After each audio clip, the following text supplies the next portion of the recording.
Lincoln, give us talk a little bit about the results in primary day in Brooklyn. Let's start first with Hakeem Jeffries and Charles Barron. It was a very good victory for Hakeem. I am excited that we will have a representative of his intellectual rigor and competency and core progressive values representing Central Brooklyn down in Washington. It was an enthusiastic backer of Hakeem and have been a big supporter of his for years. I think he's done a terrific job in the Assembly, and we're lucky to have a legislator of his caliber serving us down in D.C. Nydia Velasquez, Eric Delan. It was a shellacking. I mean, it was an old-fashioned butt-whooping, and Nydia put Eric in his place.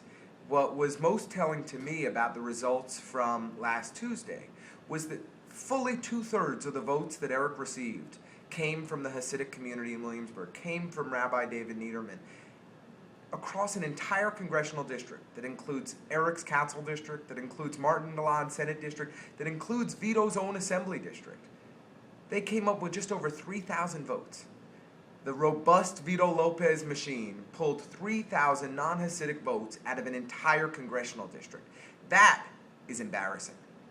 Lincoln, talk a little bit about the lines in your the district you represent.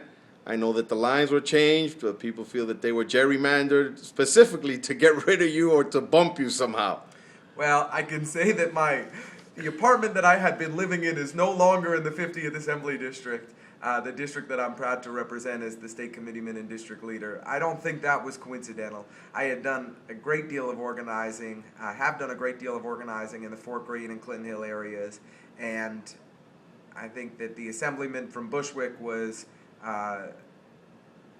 very purposeful was certainly pleased that the Fort Greene and Clinton Hill areas were cut from the 50th Assembly District.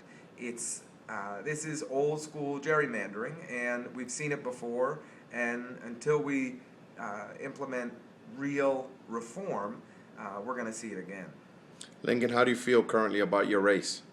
Well, I have a very, very close race ahead of me. I think 2 years ago, Vito and his guys didn't think that I had a snowball's chance in hell.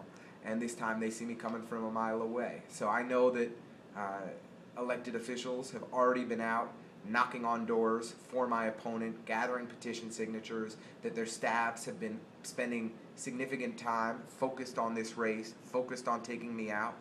I think that from what I've been told, I am the top target for the Brooklyn Democratic machine, and multiple elected officials will be will make defeating me their chief priority this summer. But I may not be the smartest or the prettiest district leader in Brooklyn. I'm certainly neither of those things, but I work hard, and I have been fortunate to work to contribute in substantive ways to improving the quality of life for the people in Williamsburg and Greenpoint and Fort Greene and Clinton Hill, and I'm hopeful that they'll give me a chance to continue to serve as their district leader and state committeeman. What do you think, Lincoln, about Jason Otaño taking on Senator Martin Dilan? Jay is a smart, charismatic leader, the kind of leader that would make Brooklynites proud as their senator.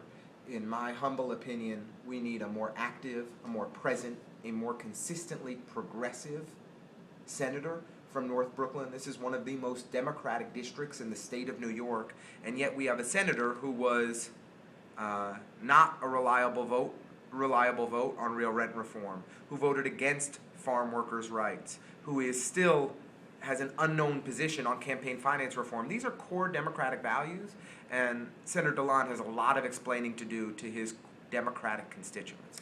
John Rodriguez, Ralph Espinal.